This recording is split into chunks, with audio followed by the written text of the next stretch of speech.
हिंदुस्तान का कोई नेता अगर 400 पार सीट का नारा देकर उसके मन में विश्वास है कि 400 सीट आएगी, तो कभी वो मुख्यमंत्री को गिरफ्तार करेगा क्या? करेगा क्या? करेगा क्या? कभी वो कांग्रेस पार्टी का खाता सीज करेगा क्या?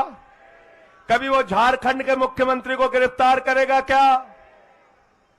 भैया 400 पार का जिसका नारा होता है और उसको यकीन होता है कि हमारी सरकार बन रही है, वो ऐसे हथकंडे नहीं अपनाता। इसलिए मोदी जी हार रहे हैं और 2024 में वापस जा रहे हैं। छूटने के बाद भाभी से मिलने गया था, पहली बार उनकी आंख में आंसू दिखे।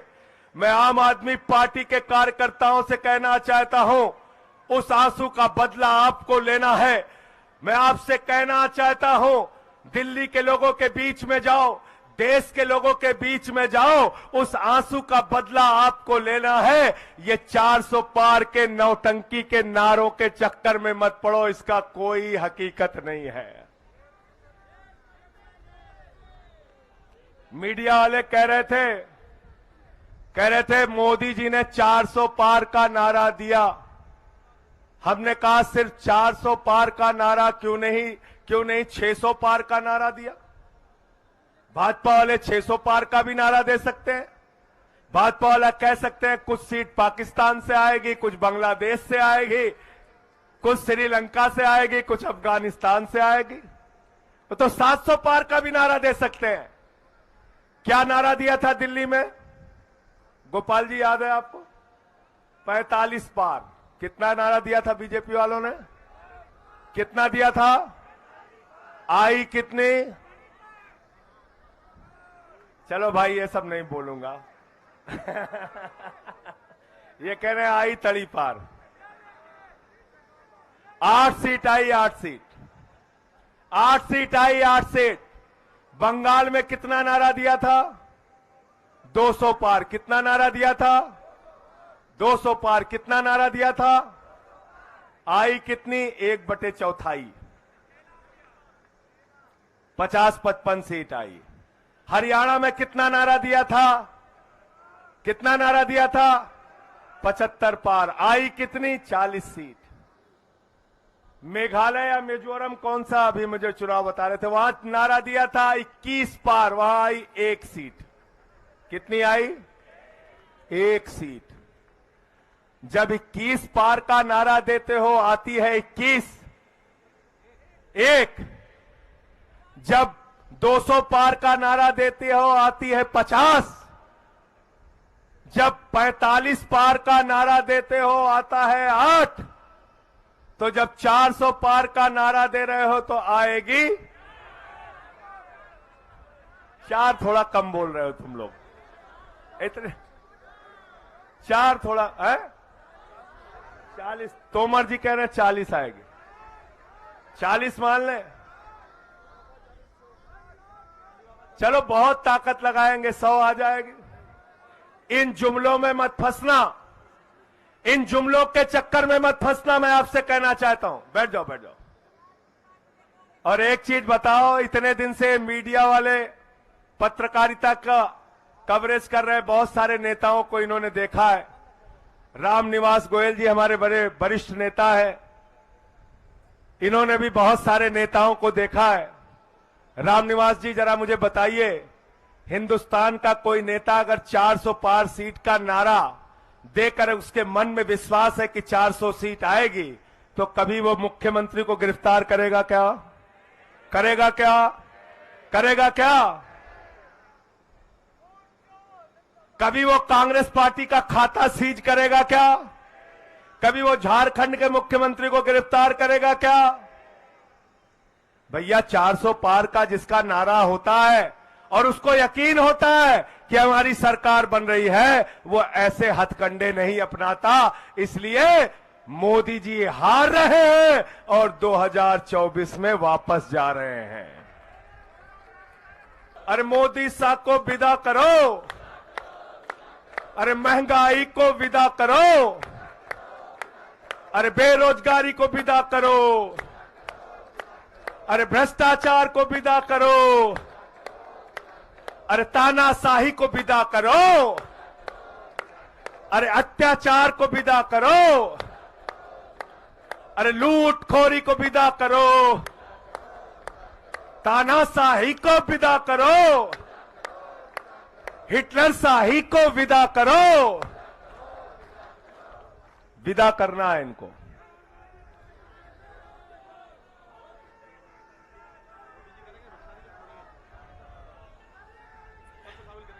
ये तोमर जी याद दिला दिया कुछ इन्होंने, जो जो भूलता जाऊं याद कराते जाइएगा। भाजपा ये कह रहे हैं हम भ्रष्टाचार के खिलाफ लड़ाई लड़ रहे हैं। मोदी जी ने कहा है हमारी गारंटी है, ये मोदी की गारंटी है, एक भी भ्रष्टाचारी को नहीं छोड़ूंगा, इसकी गारंटी है।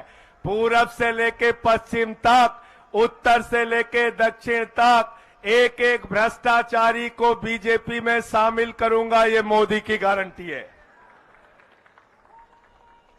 क्यों मुकेश गोयल जी, गारंटी है नहीं है? अजीत पवार को 70,000 करोड़ रुपए का घोटाला करने के बाद बीजेपी में शामिल करूंगा, मोदी जी की गारंटी। जोर से बोलो यार, खा के नहीं आए हो क्या? अरे उपवास पे तो हम भी हैं भाई।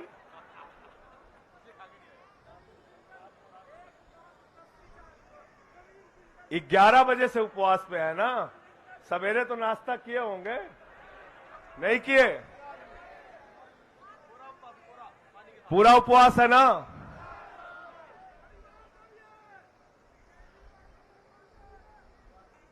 मधु कोड़ा के भ्रष्टाचार को यार नाम याद दिला रहे यार, बड़े हिम्मत, वाह भाई वाह, ऐसे कार्यकर्ता होने चाहिए। देखो अपडेट रखते हैं, मधु कोड़ा के भ्रष्टाचार को उठाएंगे, गीता कोड़ा के भ्रष्टाचार को उठाएंगे, फिर उसको बीजेपी में शामिल करेंगे, मोदी जी की गारंटी। सीता सोरेन के भ्रष्टाचार को उठाएंगे, फिर उसको बीजेपी में शामिल करेंगे, मोदी जी की गारंटी। तपस राय के भ्रष्टाचार को उठाएंगे, फिर उसको बीजेपी में शामिल करेंगे, मोदी जी की गारंटी। छगन भुजबल के भ्रष्टाचार को उठाएंगे, फिर उसको बीजेपी में शामिल करेंगे, मोदी जी की गारंटी। अच्छा, छगन भुजबल भूल गया था क्या मैं? इतने भ्रष्टाचारी है, नाम भूल जाता है। प्रफुल्ल पटेल के भ्रष्टाचार को उठाएंगे, फिर उसको बीजेपी में शामिल करेंगे, मोदी जी की गारंटी।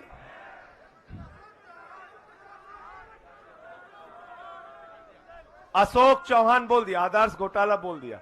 आदर्श घोटाले से अशोक चौहान सब समझते हैं।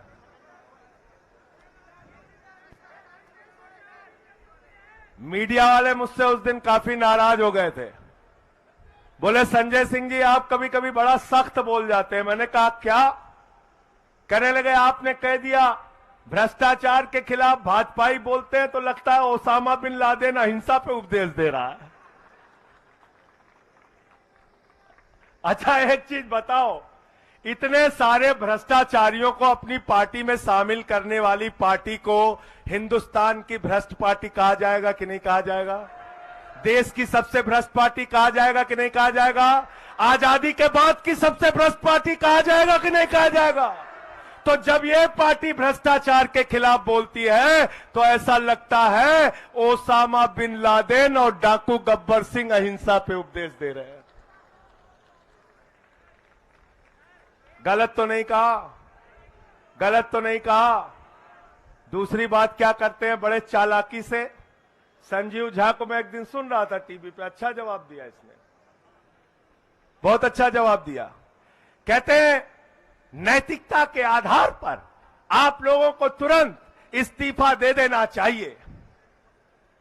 तो हमने कहा नैतिकता के आधार पर पहले हेमंत सोरेन का इस्तीफा ले लेना चाहिए, फिर केजरीवाल का ले लेना चाहिए, फिर भगवंत मान का ले लेना चाहिए, फिर विजयन का ले लेना चाहिए, फिर रेवंत रेड्डी का ले लेना चाहिए, फिर सिद्धारमैया का ले लेना चाहिए, फिर ममता बनर्जी का ले लेना चाहिए। पूरे विपक्ष को खत्म कर देना चाहिए और भाजपा वाले माल लूटे, पूरे देश का बेईमानी करें, भ्रष्टाचार करें, पूरे देश को लूटे। हम तुमको दिल्ली को लूटने नहीं देंगे। 15 साल लूटा ना तुमने एमसीडी को।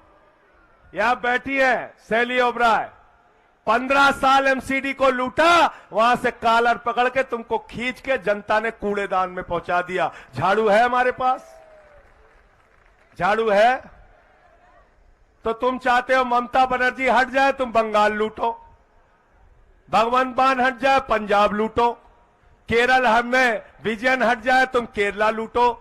इन लूटखोरों को, इन भ्रष्टाचारियों को हिंदुस्तान की राजनीति से खत्म करके कूड़ेदान में डालने का काम करना है। इनको लूटने की छूट नहीं देना है। दिल्ली के 2 करोड़ लोगों ने कह दिया अरविंद केजरीवाल हमारे मुख्यमंत्री रहेंगे। दिल्ली की विधानसभा में बहुमत पास करके कह दिया अरविंद केजरीवाल हमारे मुख्यमंत्री रहेंगे। देश के लोगों ने कह दिया अरविंद केजरीवाल को ही मुख्यमंत्री रहना चाहिए, तो अरविंद केजरीवाल मुख्यमंत्री थे, हैं और रहेंगे। और हमसे मीडिया वाले कह रहे थे विनय सक्सेना जी ने कहा है, एलजी साहब ने कहा है हम जेल से सरकार नहीं चलने देंगे। तो मैंने कहा हिंदुस्तान का संविधान बाबा साहब डॉक्टर भीमराव अंबेडकर ने लिखा है, किसी नरेंद्र मोदी और विनय सक्सेना ने नहीं लिखा, याद रखना।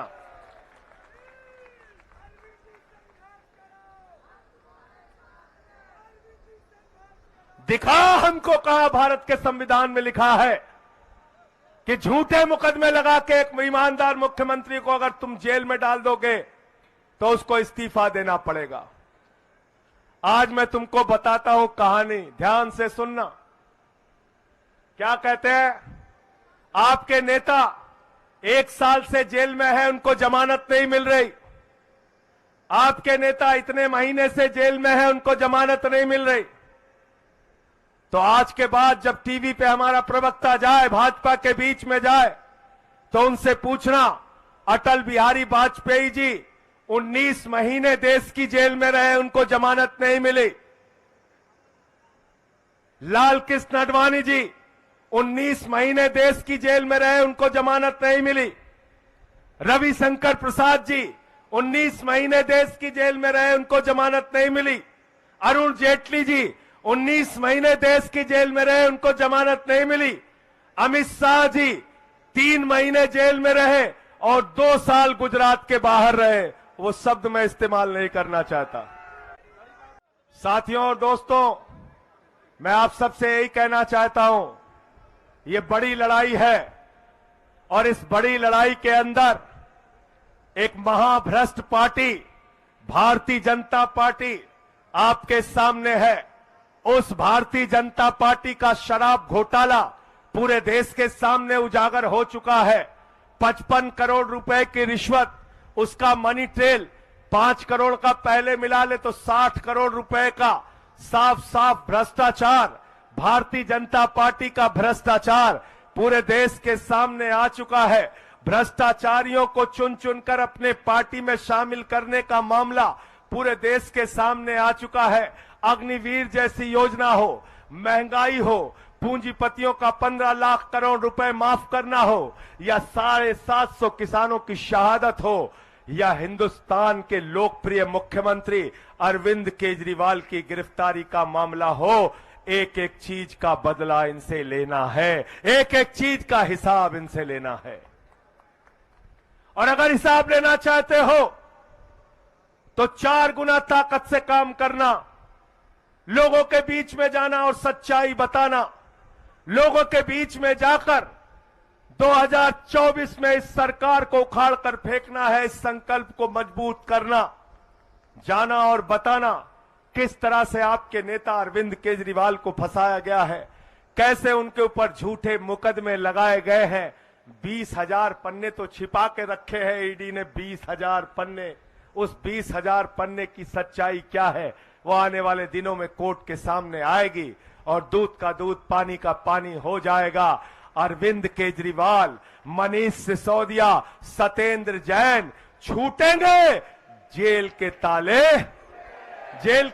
टूटेंगे, जेल के ताले टूटेंगे, जेल के ताले टूटेंगे, अरे जेल के ताले टूटेंगे, अरे जेल के ताले टूटेंगे, अरे जेल के ताले टूटेंगे। अरे हिटलर शाही मुर्दाबाद, अरे मोदी शाही मुर्दाबाद, अरे तानाशाही मुर्दाबाद।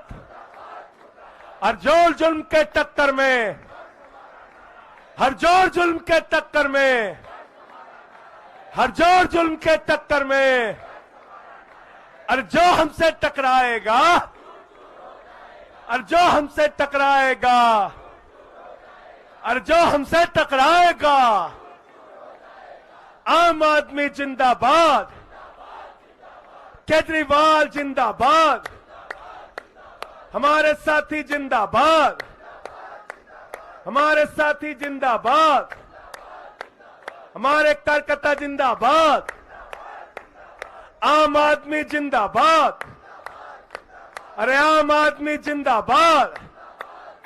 अरे जेल के ताले टूटेंगे, जेल के ताले टूटेंगे, लड़ेंगे, लड़ेंगे, लड़ेंगे, लड़ेंगे, लड़ेंगे, अरे लड़ेंगे, अरे लड़ेंगे, अरे लड़ेंगे, लड़ेंगे। अंत में एक बार फिर से वही नारा, जेल के ताले टूटेंगे, जेल के ताले टूटेंगे, जेल के ताले टूटेंगे, जेल के ताले टूटेंगे, जेल के ताले टूटेंगे। बहुत बहुत धन्यवाद, बहुत बहुत शुक्रिया।